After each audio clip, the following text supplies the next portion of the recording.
કાંકરેજના વિભા નેસડાના ચેબલા ગામે ખેતરમાં પડી વીજળી પરસોત્તમભાઈ ડામરાજી કાપડીના ઘર પર પડી વીજળી. ઘર ઉપર વીજળી પડતા એલસીડી કમ્પ્યુટર બળી ખાક.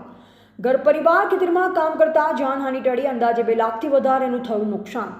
એવા માનસી ચૌહાણ સવારે આજે શું ઘટના બની હતી? સવારે મારા સાસુ ને સસરા ખેતરમાં ગયા હતા અને હું બારે હતી માલ તો અમે અને કોઈ વાસણ કરતી હતી એટલે કાટાકાન વીજળી ને એવું થયું એટલે કશું સંભળાયું ના પેલું તો કાનમાં બેર વળી જાય પછી અંદરથી ધુમ્મસ ને એવું બધું નીકળવા વાળ્યું એટલે ફટોફટ મારા હાહુ ને અમે બધા બૂમ પાડી બધા આયા આજુબાજુ વાળા દરવાજો ખોલ્યો તો અંદરથી ધુમ્મસ બધી નીકળી એટલા ધુમાડા નીકળતા હતા અને અમે પછી બારે બધા ઉભા હતા અને મારો સામાન બધો હતો એ બધું વિખેરાઈ ગયો, બધું તૂટી ગયો, કોઈ કોમ્પ્યુટર છે, ટીવી છે, વસ્તુને ખૂબ નુકસાન અમારે થયું છે. 2-3 લાખનું નુકસાન થઈ ગયું.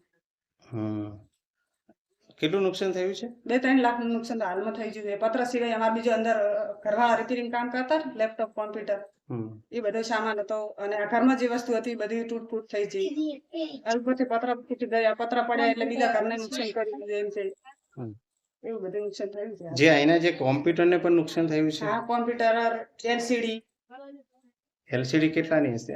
એલસીડી 50,000 આસપાસ હતી. એવું છે. અને બીજું કોઈ જાનહાનિ નથી થઈ? ઘરમાં કોઈ બીજું જાનહાનિ નથી? બીજા છોકરા સ્કૂલ ગયા હતા, અમારા ઘરવાળા બારે હતા, પછી અમે બૂમ કરી એટલે બધા ભેળા થયા. આપનું નામ? સોનલબેન પરસોત્તમભાઈ કાકડી.